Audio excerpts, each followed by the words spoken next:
Hello, this is Memphis Communiversity. Today we are going to be going over an overview for polar free response questions. So if you don't know our series or our videos, what we do is for every single free response question topic on the AP exam, for example, accumulation free response questions, graph, table, differential equations, and also the BC stuff like parametric, polar, and Taylor series, we create 11 videos, one overview video. This is an overview video.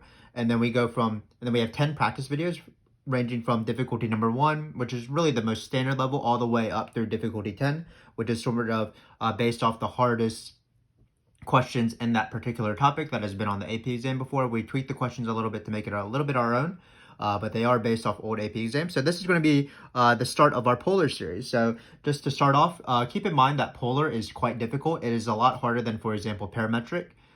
Sometimes people think that Taylor series is the hardest free response question, but in recent years, actually, it's been this polar free response question. So there are sort of some pitfalls that you might encounter. So hopefully we're going to sort of go around those obstacles. The questions are pretty similar. The main thing we're going to focus on by far are areas, because there's always an area question. So we're going to be taking some areas today. And then we are going to be talking about derivatives. That's also the main thing. So it's really area questions and derivatives, and you'll see how it works. Again, these questions are fairly similar as you go through them. So let's just get started. This might be quite a long video because our overview videos are quite long, but we're trying to be thorough. We're trying to conclude every single thing. This is potentially the last free response question topic that you might have on the AP exam that you've learned, because usually BC teachers teach polar at the end with parametric. So again, let's just be thorough. Let's try to get through every single possible question that the AP exam or the College Board might come up with on these polar questions. Again, it used to be that parametric and polar were asked in a ratio of 2 to 1, where parametric was asked every 2 years, and then polar would be asked a year, and then parametric would be asked 2 years, and polar. So parametric free response questions appeared more often. But nowadays, it's been polar after polar after polar. So maybe the AP exam is like highly stressing polar exams. Like, we're going to have polar free response questions on most of these exams. And again, polar free response questions maybe rival Taylor series questions in terms of difficulty. So let's get started. Again, the very first thing we're going to talk about is area. So when you're doing area, it's a pretty easy formula to remember. It's just 1/2 integral of r squared. You go from angle A to B. So keep in mind that because we're dealing with polar, everything is angles. So instead of x values or y values, you're going raise angles from the origin. So like this angle, this angle, this angle, and it's going along like the unit circle. So in this formula, when we have area, there's two very easy things. Just come up with the 1/2, come up with the r squared. If you're, for example, finding the area of this function right here, you would put this r. But what's hard is actually the endpoint. So keep in mind that you do need to be weary of the endpoint. So what we're going to do today is we're going to when the endpoints become tricky, we're going to do certain tricks. We're going to split things up. We might double an area, find half of the area and double it. We're going to see the split area question, which comes up a little bit. And then we're going to talk about what happens when the functions, the polar curve crosses the origin, because we'll see that that's a little bit more difficult. So let's get started. So this first question isn't too bad. We're finding the area of this within the first quadrant. Keep in mind, we're not finding the entire area. For this function, we're only finding the area of the first quadrant. So again, when you have this, you just set up this formula, 1/2 integral of r squared. Just keep in mind it's r squared. So like that. And then you do need limits on the integral. So that's where it comes in. Again, none of this part was hard. It was just using a formula. So when you're doing these limits, just remember that it's the angle value. So when you have the angle of the first quadrant, remember that we are starting at theta is equal to 0. And then, for example, if you wanted to find that angle at this point, it would be whatever this angle is between this imaginary ray and the x-axis. Same thing with this imaginary ray, x-axis, so it would be like this. So keep in mind that the first quadrant is going to be all the angles from 0 to pi over 2, of course. Second quadrant goes to pi, third quadrant goes to 3 pi over 2, and so on.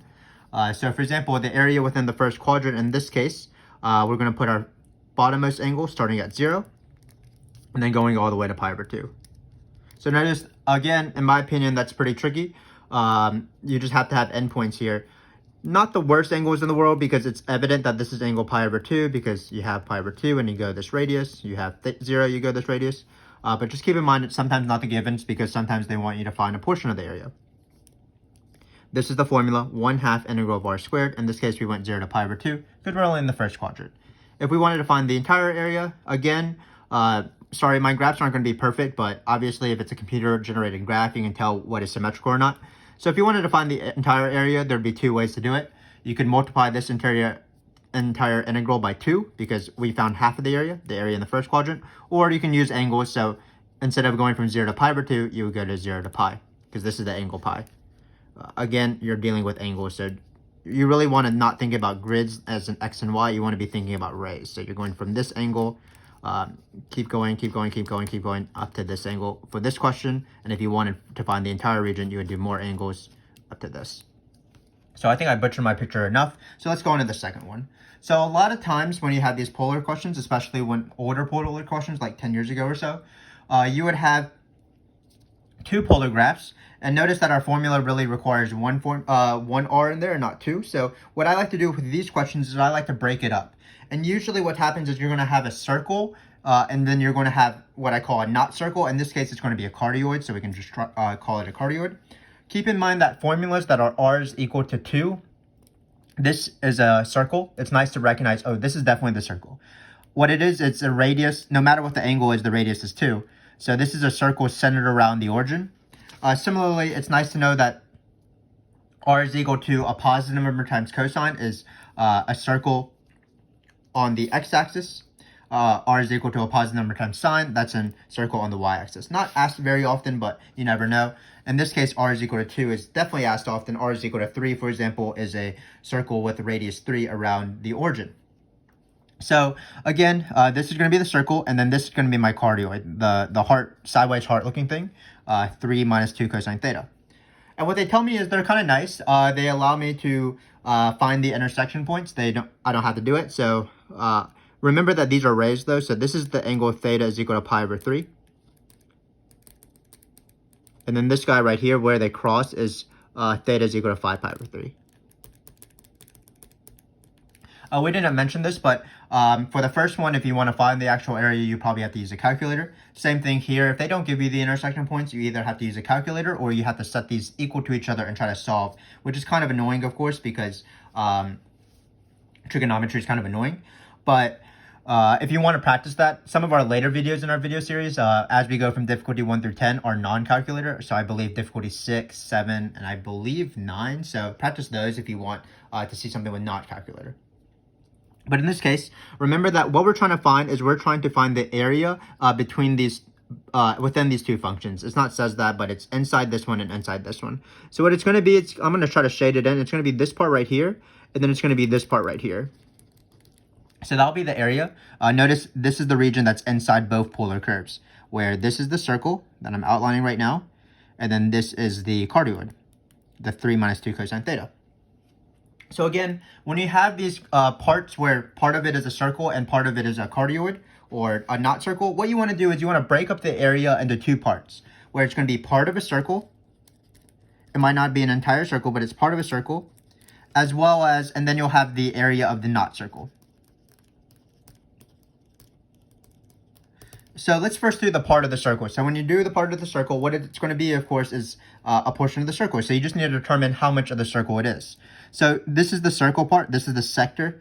Notice it's like a Pac-Man looking thing. So you start right here, go right here. So basically all we need to do is we need to find how big this circle is. How many degrees is this sector? So what I like to do is I like to add or maybe subtract even certain angles. So notice that this part of the circle right here is pi over 3. That's the same thing as 60.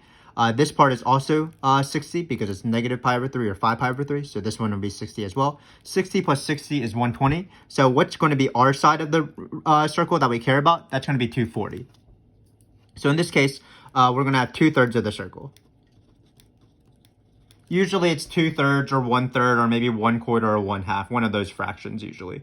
So again, what you want to determine is how much of the circle is in our region, and how that's done is based off the intersection angles. So when you have this, you just have 2/3 pi r squared, where r is 2, because that's the radius of the circle. So 2 squared. So this is going to be 4 times 2. 4 times 2 is 8, of course. So this is part of my region. Again, it's a nice little math strategy when you have a hard sort of area to find or a hard problem to find. What you're doing is breaking it up, solving them 2 problems simultaneously, and then adding the answers. So in this case, we are finding this area right here first, the area of the circle, the sector. Now what we're going to do is we're going to find the area of the not circle. So keep in mind it's from here to here. But how does this cardioid graph? So I've butchered this picture, like I've drawn too many lines on here. But what it does is it starts at this point right here. Theta is equal to 0. Then it goes right here, that crosses the other polar curve at pi over 3. Then it goes over here, goes over here, goes over here, goes over here, and then stops. So that's how it graphs. Again, and then it just keeps repeating back and forth and traces over this thing. So again, when we do the area of the not circle, there's going to be an easy thing. We're going to be using this formula, 1/2 the integral of r squared. We can just replace the r squared with what it is, 3 minus 2 cosine theta. Hopefully you can see that. So again, this is 3 minus 2 cosine of theta squared integral d theta. So this, again, we're doing the area of the not circle. But we can't do our normal thing of just going from 0 to pi over 2, because notice the region we want is from here to here. If we put, for example, naively, just the intersection points, pi over 3 and 5 pi over 3, what we would be finding is actually all the area we don't want, because we would be starting off at this angle, finding the area along this curve when this is the outer boundary. Sorry, I didn't mention, but on this part, notice the outer boundary is the circle, and this part, notice the outer boundary is the cardioid. So that's why we're breaking it up in terms of those functions. But keep in mind that if we started from pi over 3 to 5 pi over 3, we'd be finding the wrong area entirely.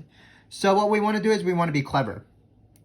So again, this polar curve starts at 0. So notice if I go from 0 to pi over 3, this will find me this area right here that I'm trying to outline above the x-axis, sort of half of the thing I need of the not circle part. So I'm going to write that 0 to pi over 3. Again, this represents the area that I'm trying to outline right here. But again, I shaded too much, but it's right here. And notice that that's not exactly the area I want to find, because I actually want to find all of this area. But if I find the area that I just found, because of symmetry, I can multiply by 2. So this is times, if I multiply by 2, so again, this formula, it's 1/2 the integral of r squared.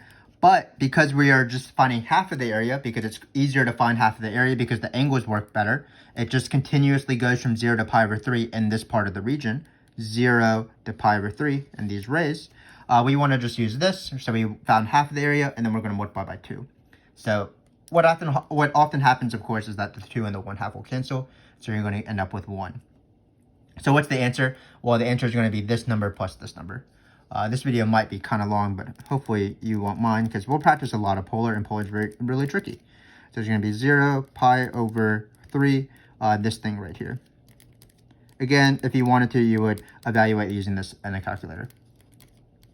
But let's repeat what we found. So we're finding the area of this entire shaded region. We look at what's the outer boundary of the shaded region. So for example, in this part, it's the sector, so the cardioid doesn't matter. In this part, it's the cardioid, so the circle doesn't matter. Then we decided, let's break up things into circles, a part of a circle and not part of a circle. And then what we're going to do is we're going to add the answer in the end. Sometimes it's the reverse, where you're finding an area of a part of a circle and then you're subtracting some of it. So keep in mind about that. But in this case, again, it's just the area of a circle. We determined that it was 2/3 of the circle based off these angles.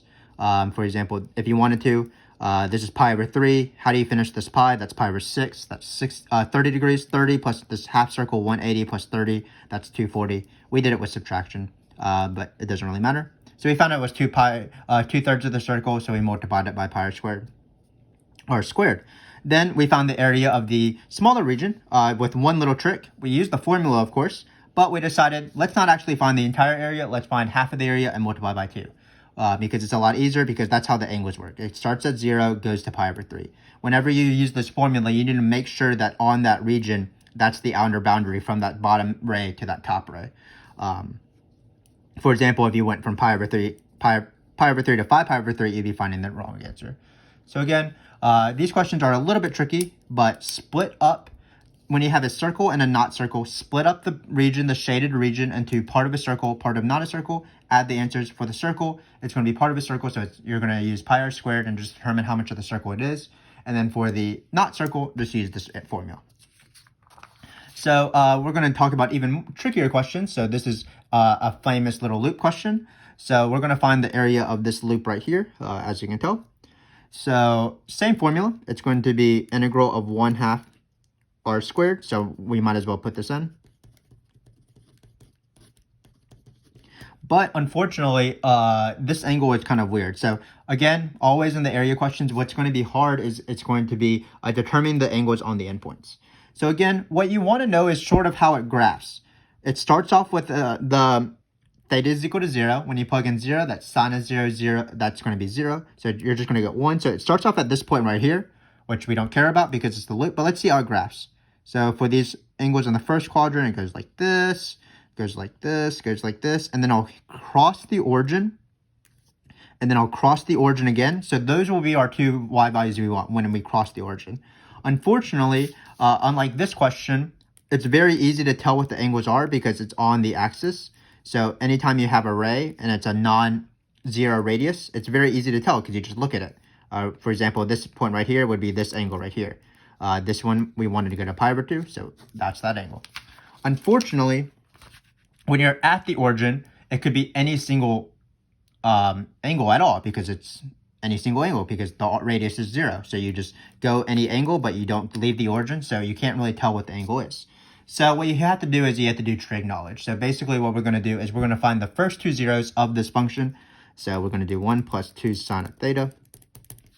We're going to set this to equal to 0 because we want the radius to be equal to 0. So we're going to get sine of theta, I believe, is negative 1/2, subtracting the 1 divided by 2. And if you know your trig knowledge, this is going to be in the third and fourth quadrant from the unit circle, negative 1/2, negative 1/2.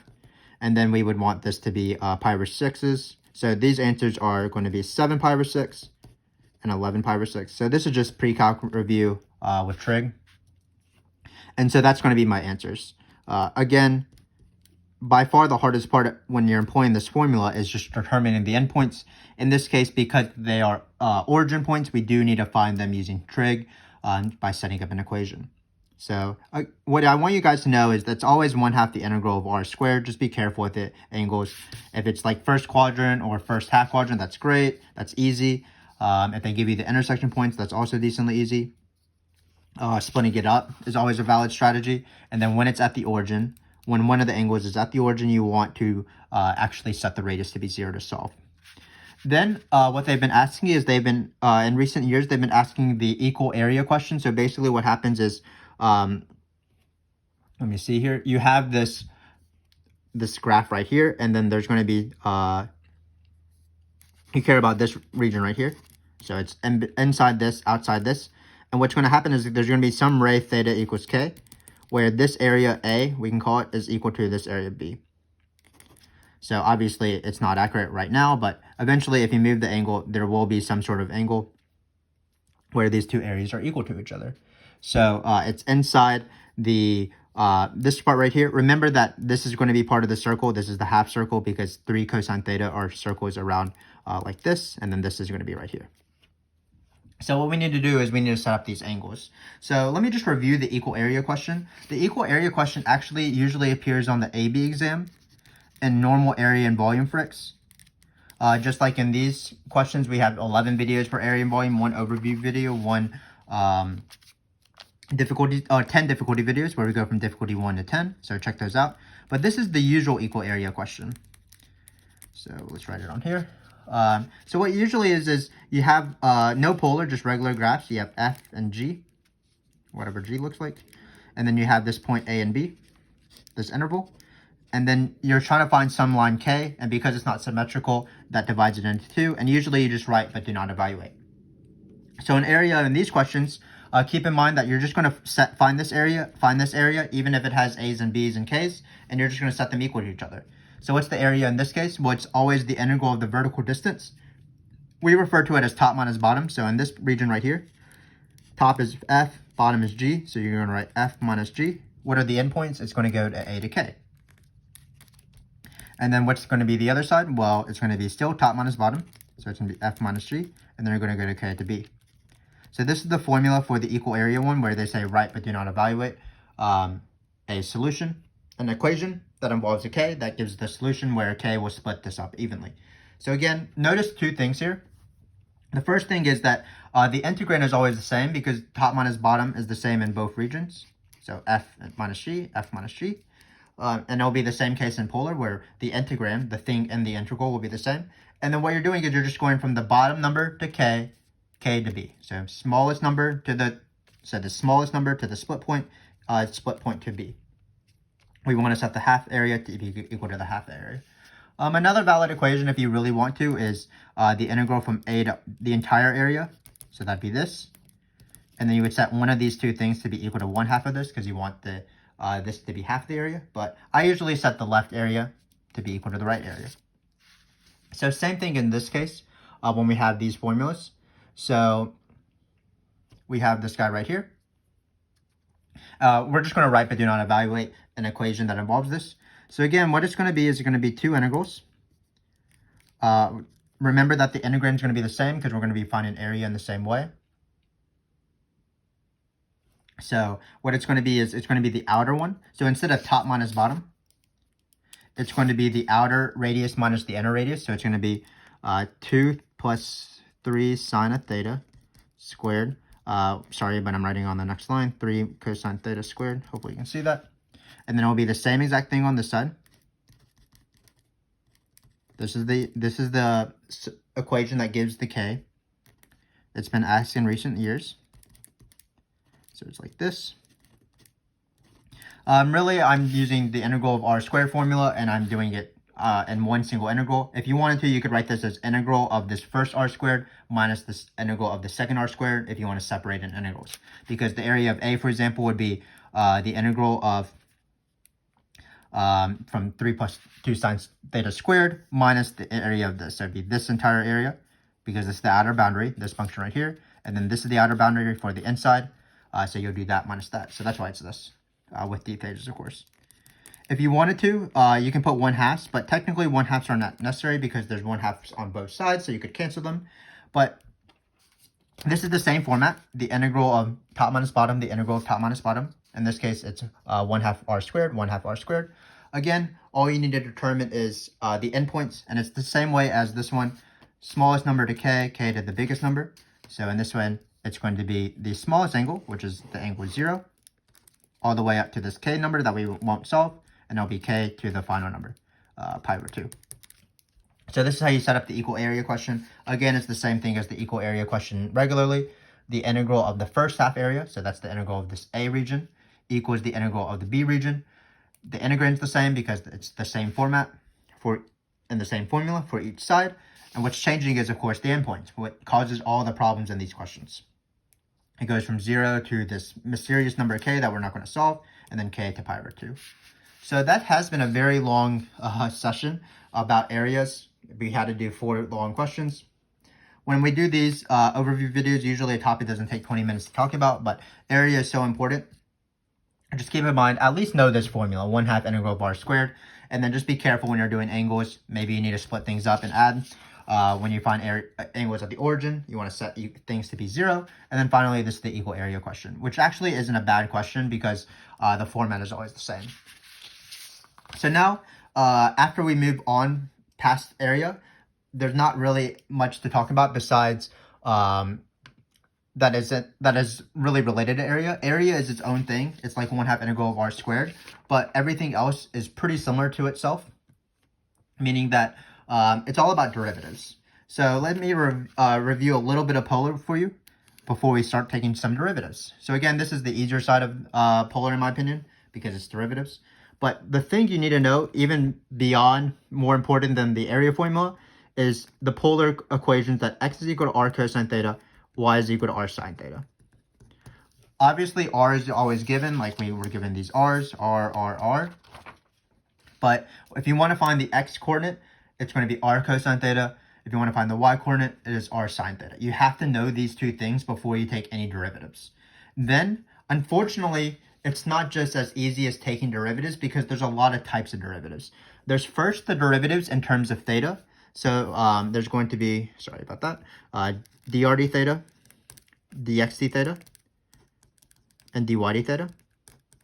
So I consider these to be the very easy derivatives because everything will already be in terms of theta. So you're just going to be taking derivatives like normal. Keep in mind that when you write x is equal to r cosine theta and you take that derivative, same thing with y is equal to r sine theta, you're going to be using the product rule every single time if r is a function of theta, because it'll be something times something. You'll see that right here. But again, these derivatives are very easy. If you have a calculator, all you have to do is form this and then just take the derivative. You don't have to think about any sort of chain rule or anything like that. Again, because all these functions are in terms of theta. R is a function of theta, so that means x will be and y will be a function of theta. Then what we have are the t derivatives. So that's going to be these derivatives right here. Sorry, sort of messed up there, but this is dy dt, of course. And this, because of the chain rule, it's going to be slightly harder than these derivatives. And what it is because r is not a function of t, r is actually a function of theta, and theta is a function of t. So basically, you have this particle traveling along this polar curve. You have these formulas. So it's this. This is just the chain rule. The derivative of the outside times the derivative of the inside, where the inside function is theta. If you want, you can think about these fractions as canceling.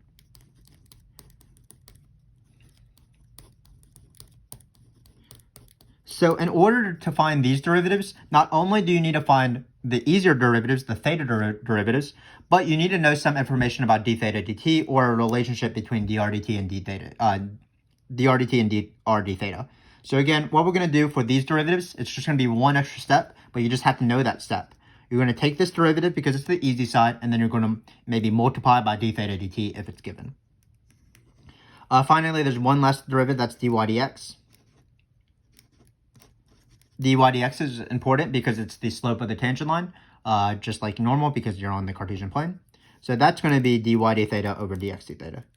Again, this is because of chain rule. But again, we have a lot of derivatives.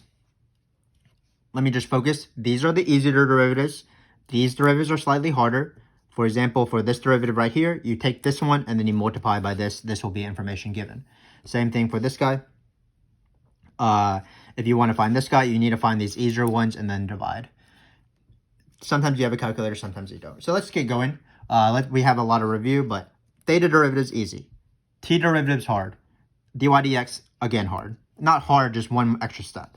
And then these functions are super important. So I'm going to try to do these derivatives. Hopefully my trig knowledge is not too bad. If you don't have a calculator, for example, as we talked about, those were like our difficulty 6 and 7 videos, you do have to take these derivatives by hand and know unit circle stuff. So let's do that. So in this case, we're trying to find the derivative here. Again, this is a theta derivative. It's r, also r, so we don't have to do anything. We just have to take this derivative. And then you're going to plug in pi over 6. So for example, this is 2 cosine 2 theta times 2 because of the chain rule. And then you're going to get 4 cosine of pi over 3. I need to draw a unit circle. So pi over 3 looks like this. All my angles always look 45, but whatever. This is pi over 3. That means that this side is root 3 over 2. This side is 1/2. So in this case, 4 cosine of pi over 3 is 1/2. So it's going to be 4 times 1/2, which is 2. So that's the answer. Again, this derivative is very easy. You just take the derivative. Just be careful with chain rule. That's why this 2 is there. And plug in the number. An important thing is, and we'll enforce this as we go, but an important thing is, what's the interpretation of this? Well, we know that it's 2. So what it's saying is, at this angle, theta is equal to pi over 6. The dr d theta is positive. That means that r is increasing, because any function is positive when its derivative is... Sorry, any function is increasing when its derivative is positive. So r is increasing when the derivative is positive. So what does that mean in the context of the question?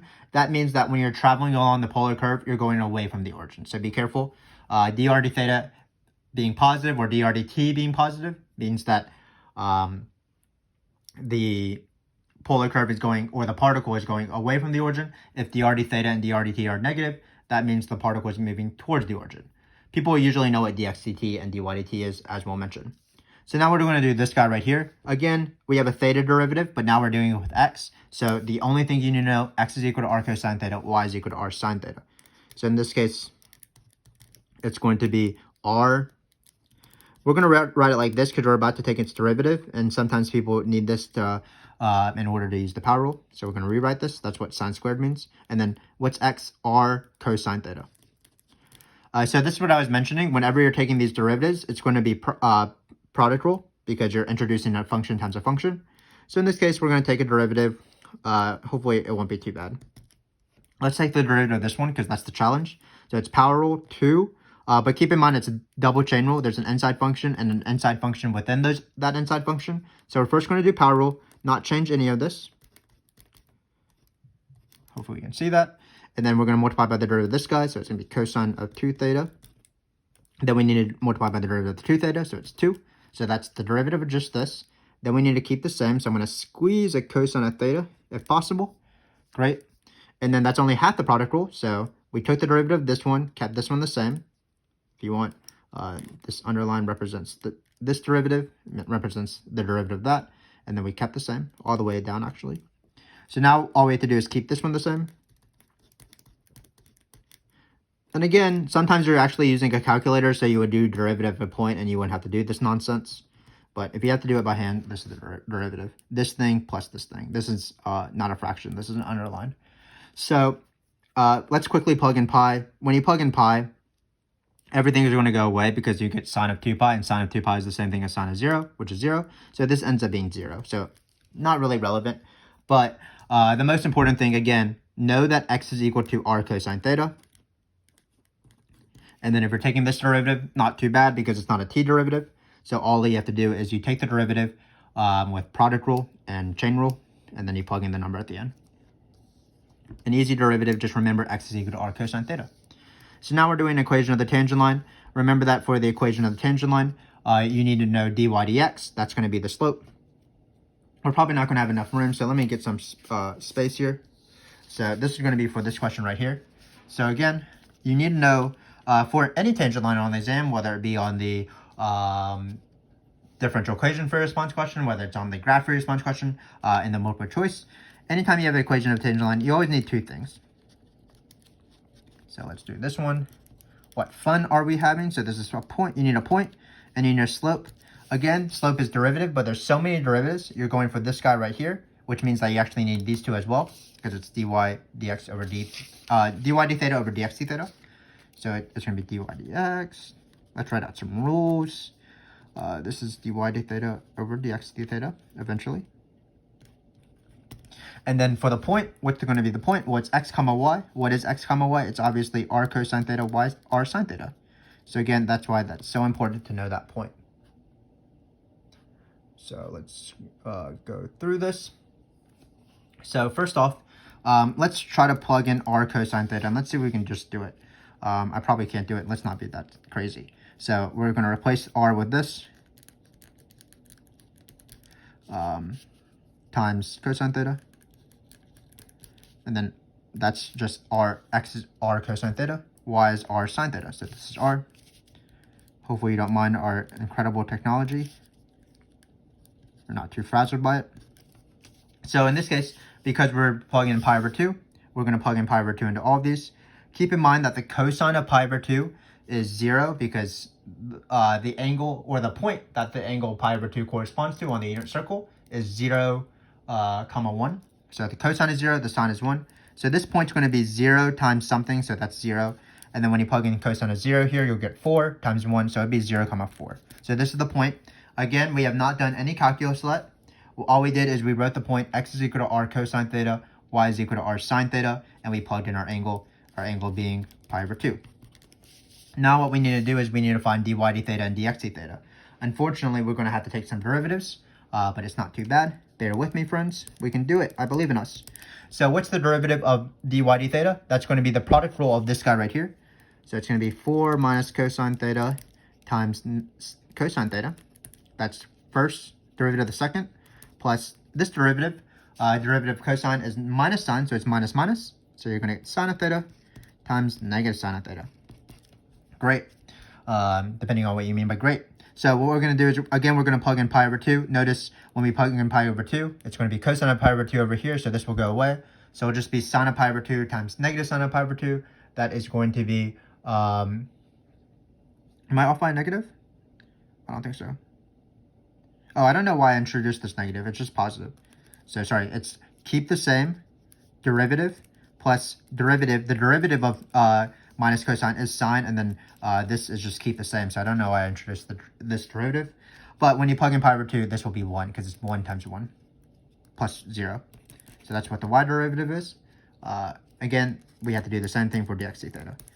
Unfortunately, dy dx is such a complicated derivative that you need to find actually 2 more derivatives just to find dy dx. So in this case, what's the dx d theta? We're going to take the derivative of this guy now. So it's going to be 4 minus cosine theta. Keep the same. Derivative of cosine is negative sine of theta. Then we are going to take this derivative. It will still be sine. And then the derivative of cosine is negative sine. So now let's plug in theta is equal to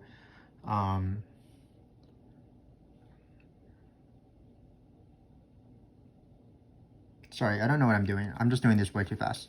I don't even know how to do product rule. So it's keep the same times derivative plus derivative, and then you keep the same. I don't know why I can't keep the same in these last 2 steps, but forgive me, please. So again, all we're doing is we're plugging in pi over 2. When we plug in pi over 2, this will go away because it's cosine of pi over 2. So it's going to be 4 minus 0 times negative sine of theta. So in that case, it's going to be negative 4. So again, we are finding dy dx. Unfortunately, that requires us to find dy theta and dx d theta. Both of those, based off x is equal to r cosine theta, y is equal to r sine theta, requires the product rule. Be better at the product rule than I am.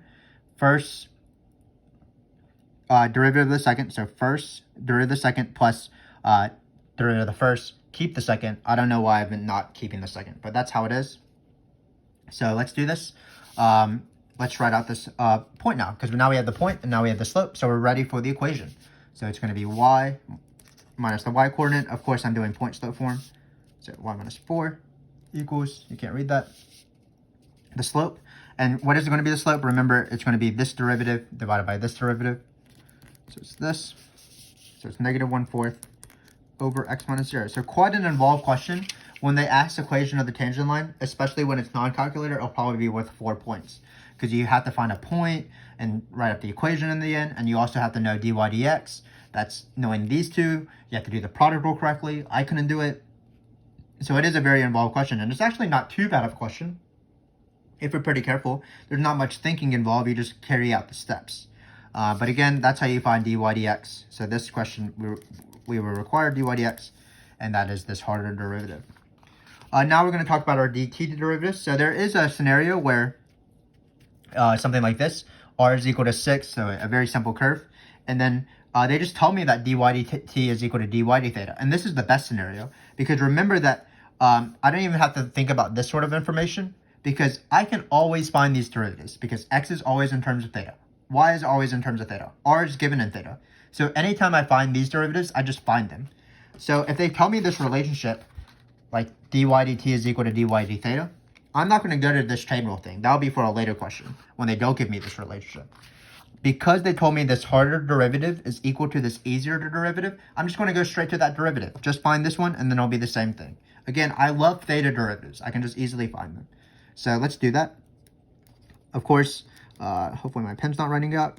It's going to be r sine of theta. That's what y is. So it's going to be, in this case, the easy function 6 sine of theta. Again, what's the dy d theta? Sorry, I can't pronounce anything anymore. What is dy d theta? It's just going to be the derivative of this. So that's 6 cosine theta. And then you're going to plug in pi over 3. Remember that this was pi over 3, so cosine was 1/2. So all you're going to get is 6 times 1/2, which is equal to 3. And that is the answer. This is what also dy dt is. Again, dy dt is a harder derivative. You might have to incorporate the chain rule, but in this case it's not, because they tell me dy dt is equal to dy d theta. I can always find the easier derivative, so this is equal to 3. For example, if they said dy dt is equal to 2 times dy d theta, I would still find the easier derivative, dy d theta, and then I would multiply everything by 2. Let's do this question now. So this is another question with dx dt, a t derivative, but now they don't give me this relationship, so I do have to do this extra step. I have to find my easier derivative and then multiply by d theta dt. Hopefully they gave me information about that, but of course they did. Notice they said it's 4. So again, anytime I'm taking polar derivatives, I first find the theta derivative first because everything is in terms of theta. That's the key. So in this case, what's dx d theta? Well, we first need to write x is equal to r cosine theta. So it's r, hope we can see this in the corner. We're going sideways. How crazy is our lives, or are our lives? So x is equal to r cosine theta. That's not what I did. I was trying to make a joke and I messed up, of course. It's r times cosine of theta. So r cosine theta. Let's see if I'm better at the product rule. So again, I ignore this first derivative because it's a t derivative. I'm going for the theta derivative first, and I'm going to use this formula. This is the chain rule. So it's going to be keep the same. If you can tell, this is 2 minus 3 cosine theta. So it's 2 minus 3 cosine theta times the derivative of cosine, that's negative sine. Then when we add, it's going to be a derivative, so it's going to be 3 sine of theta, I believe, because it'll be negative, negative. And then what I couldn't do on the other side, just keep the same, cosine of theta. So now we're plugging in pi over 4. Remember, pi over 4 is somewhat nice because both sine and cosine of pi over 4 is root 2 over 2. So I'm not going to simplify this. It's going to be 2 minus 3 times root 2 over 2 times negative root 2 over 2. Plugging in pi over 4 into all these theta values. So it will be plus 3. Hopefully we'll not run out of room. 3 times root 2 over 2 times root 2 over 2.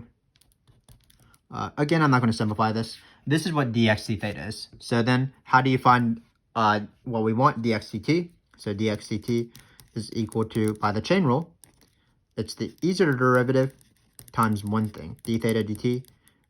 They gave me this information. They told me what d theta dt is. So again, it's not much harder than this equation right here, just doing the product rule and plugging in a number. You just have to do one last step. Once you plug in that number, for example, when we want to find the answer for dx dt, we're going to take this guy right here, which I don't have enough space. So we can change this. You just take this guy and multiply by 4. Because it happens to be that d theta dt is 4. So again, I'm trying to stress there's two sets of derivatives. The theta derivatives and the t derivatives. The theta derivatives are very easy. The t derivatives just require one extra step. Take the theta derivatives and multiply by d theta dt unless they give you a common relationship with them. So for example, in this case, to take the t derivatives, all we did is we took, to find the t derivatives, all we did is we found dx d theta first, then multiplied it by d theta dt, which is 4. So now let's do this question right here. We're first going to find the position vector. We might find the velocity vector. We might as well. We've done so much math. Let me get a paper that's folded up. I don't know if I have one. We can do the area formula. So let's see if we have enough space. But sometimes they give it this information where theta is equal to t cubed, and they ask you to find the velocity vector and the position vector. You can do like this sort of stuff with a velocity vector, but I find that if they give you a formula where it relates theta and t cubed as opposed to the derivatives, the easiest thing to do is just plug in t cubed immediately. So basically what we're going to do is we're going to do our normal x is equal to r cosine theta, y is equal to r sine theta. That's going to be the position vector. So it's going to be, for example, x is equal to r cosine of theta times x is equal to r cosine theta. Lost my train of thought there. And then it's going to be r sine of theta. You don't change the r though. So this is the position vector. And then how are we going to use t cubed? Well, we're just going to replace all these cosines with t. So I'm going to do that on this sheet right here. So it's going to be 5 minus 4 cosine of t cubed times cosine of t cubed, comma, and then same thing here. So this is the x coordinate. Again, all we're doing is replacing theta with t cubed because that's the information they gave me. So it's going to be 5 minus 4 cosine of t cubed times sine of t cubed. And we can put this in brace actually. So this is going to be the formula. X is equal to r cosine theta, y is equal to r sine theta. So this is the position vector. With theta replaced, with t cubed replaced with theta. How do you find the velocity vector? That's pretty easy. It's going to be derivatives. They would probably allow you to use a calculator, but we might as well do product rule one more time. So we're going to do x coordinate on this line and then y coordinate on this line. But again, just keep in mind now it's t's. You can have your formulas dx dt in this way, and you can use chain rule and things like that. But I find it easier if they give you the relationship between theta and t cubed, just replace the thetas when you have x is equal to r cosine theta, y is equal to r sine theta, and with whatever it is. So let's just take this derivative and let's move on. So it's going to be keeping this the same. We're doing product rule, of course, times the derivative of this, which requires chain rule. So it's going to be times 3t squared. There's going to be a lot of times 3t squareds because all of these have inside functions of t cubed. The derivative right here, chain rule. And then it's going to be plus, and then we're going to take the derivative of this now. So derivative of cosine is still minus sine, so it would be 4 sine of t cubed times 3t squared. Again, everything needs chain rule, times, keep the same. So that's the first velocity vector, the first coordinate, and then we're going to do the same thing here. So let's do that fast. So we can write over here just to save some room. This guy, again, usually this is a calculator, sort of getting tedious, but hopefully that isn't too bad for you. We're going to take this derivative, cosine of t cubed times 3t squared, plus, and now we are going to take this derivative now. It was this guy right here. It's the same because it's the r part. And x and y share r. And then finally, we're going to keep the same. So this is the velocity vector. Again, a very annoying derivative, but derivatives are always easier than integrals, so I don't mind taking them actually, even though I just complained about them. So this is just how you do it. I have seen these questions somewhat. Again, usually you have a calculator. Just keep in mind it's the same thing as normal. X equal to r cosine theta, y is equal to r sine theta. Replace the t cubed with what it is, with the thetas. But that's it for derivatives. We're almost done. But just keep in mind that this has been about derivatives. You have to know these. These are the most important thing. X is equal to r cosine theta, y is equal to r sine theta. Then what you need to know is that these are the easy derivatives. Just take the derivatives. These are the t derivatives requiring the chain rule, and dy dx also requiring the chain rule and involving the theta derivatives is the slope of the tangent line if you want to find the equation of the tangent line. We have a few more questions. So those are the big things from this video. Area, by far, the first thing always on these questions. And then a lot of questions about derivatives, maybe the rest of the entire free response question on derivatives. But sometimes they ask about distance. So let me just remind you what distance is. Distance in a polar curve, and what we're talking about is the distance between the polar curve and the origin. That's just r. So for example, it's a pretty easy question. If you want to find the distance of this function at pi over 6, it's somewhere right here, you just plug in pi over 6 into this function. So it's going to be 3 of pi over 6. And actually, sorry, let's go back to this. I forgot about this. So we forgot to talk about interpretations. So again, we mentioned dr d theta and dr dt. Dr d theta and dr dt means if they're positive, if dr dt is positive, that means that r is getting bigger, r is increasing. So that means the particle or the curve is going away from the origin. If dr dt is negative, that means r is decreasing, so it's going to the curve is going to go towards the origin or getting closer towards the origin. And then dx dt and dx d theta, of course, govern the horizontal movement. So if they're positive, that means that the thing is going to the right. If it's negative, going to the left. dy d theta and dy dt being positive because they govern the vertical direction. That means that if dy d theta is positive or dy dt is positive, that means the particle will be moving up. The y coordinate is increasing. And then finally, if dy d theta and dy dt is negative, that means the particle will be going down, or the curve will be going down at that angle or time because it's negative. So the y coordinate is decreasing. And then this is the slope of the tangent line. So sorry about that. I wanted to mention that because they often ask those interpretation questions. And if you know those interpretation questions and you're ready for them, they're often the easiest part of the free response question. Basically, the ones that my students miss are the dr dt. Just keep in mind, dr dt being positive, radius is getting bigger. You're on a bigger radius, so you're going away from the origin. d theta being negative going towards the origin. So in this case, we're doing distance. Sorry about that. But this distance, remember, as I said, the distance is just plugging in pi over 6. So you get 3 times sine of pi over 6 times 2. That's pi over 3. Remember that sine of pi over 3 is root 3 over 2. So you're going to get 9. Sorry, not 9. I can't do math. 3 root 3 over 2. So again, distance is very easy. You just plug in a number. More common is the rate of change of distance, but of course, what is the rate of change of distance? That is going to be just the derivative of this function. So in this case, it's going to be 6 times cosine of 2 theta. So this is r prime. Why is it 6? Because of the chain rule. You multiply by 2. So when you plug in pi over 6, for example, you're going to get 6 times cosine of pi over 3.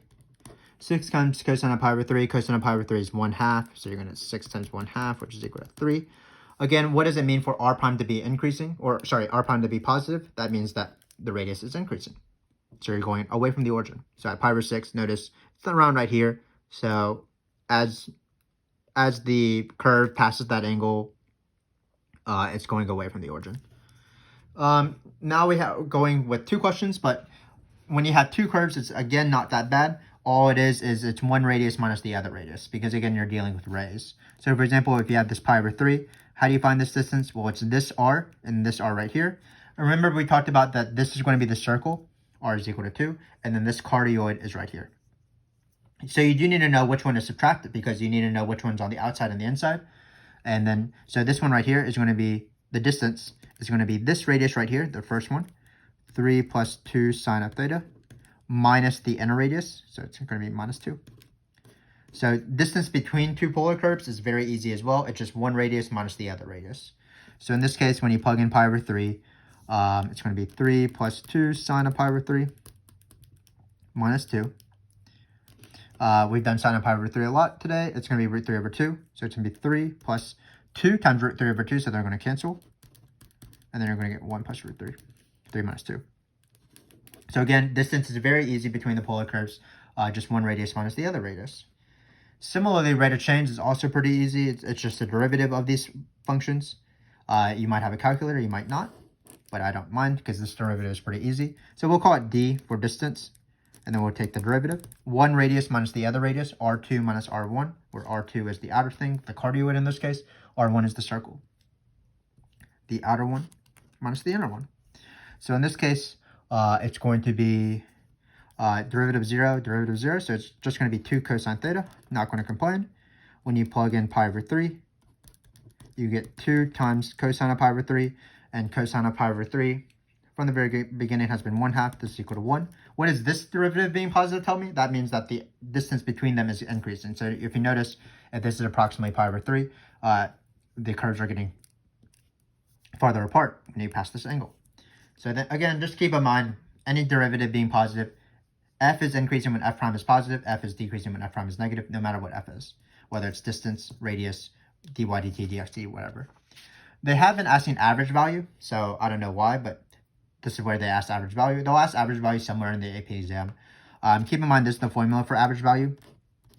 It's different than average rate, which is average rate is algebra slope, but average value is the integral of a to b, f of x times dx. So in this case, what's the average distance? Well, here they give me the endpoint, so that's really nice of them. It's going to be pi minus 0, 0 to pi. And then you just put whatever you're taking the average of. So in this case, it's the distance. So we're going to put the distance formula in there. So one radius minus the other. And theoretically, you would do this integral. I don't really want to do it, so I'm not going to do it. I've seen this with calculators, so you just do a calculator as well if needed. But again, this is just distance. The average value of the distance, same thing as the average value formula. So it's 1 over b minus a, the integral of distance, because that's the thing you're taking the average of. Average rate of the distance, keep in mind, is slightly different. That would be, as a review, average rate is usually algebra slope, so it's f of b minus f of a over b minus a, the average rate of f. So in this case, it would be, for example, d of pi minus d of 0 over pi minus 0. And you would plug in pi and 0 into this. Again, these are small little questions that I'm just trying to be thorough and trying to include everything. Finally, we have one last thing, which I don't even think is on the AP exam, but we might as well talk about it, because it might be on your college exam if you're watching it. But arc length, So let me talk about the formulas of arc length that are actually on the AP exam. The first one is just regular functions like f of y is equal to f of x, and it's the derivative squared. It's the easiest question on the multiple choice if it's like presented in this way. Which answer choice has this integral? You just find the one that has the derivative squared, and that's it.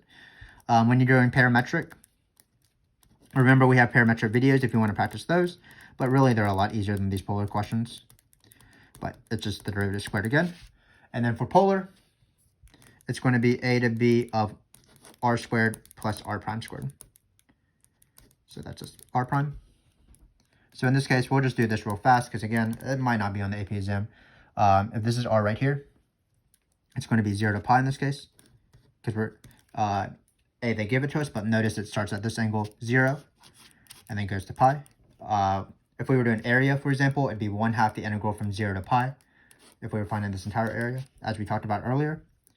And then what you're going to do is you're going to put the r here, and then you're going to put the derivative afterwards. So it's going to be plus, it's going to be 3 sine of theta, I believe. Square both of them, and then that's it. So that concludes our polar videos. Let's just recap what we did, recap what's important. So the first thing that's important is area. So when you're doing area, remember that you're using this formula as much as possible. And the only thing that's hard are the endpoints, so you just have to determine them, either by looking at angles, by givens, by quadrants, things like that. When you have part of a circle and not part of a circle, you often want to break it up and split it up and do part of the circle versus not part of the circle. When you have a something that goes through the origin, you might need to find what that angle is using trig by setting r to be equal to 0. And then when you're doing the equal area thing, it's just 1/2 integral of r squared minus equals 1/2 integral of r squared, where you go from the first number to your mysterious number k that you're not going to solve for, k to that number. Then we talked about derivatives. In order to know derivatives, you need to know these two things first. And then these are all your theta derivatives. These are your t derivatives. These are a lot easier. These are one step harder. You need to multiply by these. So for example, dr d theta, which is just taking a derivative. Dx d theta, we wrote x is equal to r cosine theta, took a derivative. Equation of the tangent line, that requires this derivative right here, dy dx. That's one theta derivative. Sorry, I'm saying the word derivative too much, so I can't pronounce it. The derivative of y with respect to the derivative of x. And we did that on a little sheet of paper here. We found the point, x is equal to r cosine theta, y is equal to r sine theta. We took the derivative, did one divided by the other. And then we have the harder derivatives. The first one is, if they give you an information like this, then it's really easy. You just find the easier derivative, and then that will give you the harder derivative. I can't pronounce the word derivative anymore. It's kind of weird. But in this case, we're trying to find dx dt at the very end. Again, you use the chain rule dx dt. So to find dx d theta first, and then you multiply by d theta dt, and that'll give you that information. Derivative. I can't pronounce that word for some reason right now. And I'm a calculus teacher. So that's that. Remember that whenever you're taking these derivatives by hand, what you do is you do product rule. Then distance is just r, or maybe r minus r. Same thing with the rate of change of distance. So that's just the derivative of distance. So that's going to be one. You just take the derivative of distance, or r prime minus the other r prime. Average is still average. 1 over b minus a times the integral. For example, distance. And then arc length, probably not on the exam, but it's this formula right here. So again, this has been quite a lengthy video, but hopefully we were thorough and we've included sort of every single question. We actually did a lot of examples. Sometimes in these overview videos, we don't do examples, but in this case, it was probably good to see some of these examples. Keep in mind that this is just the start of your polar journey, potentially.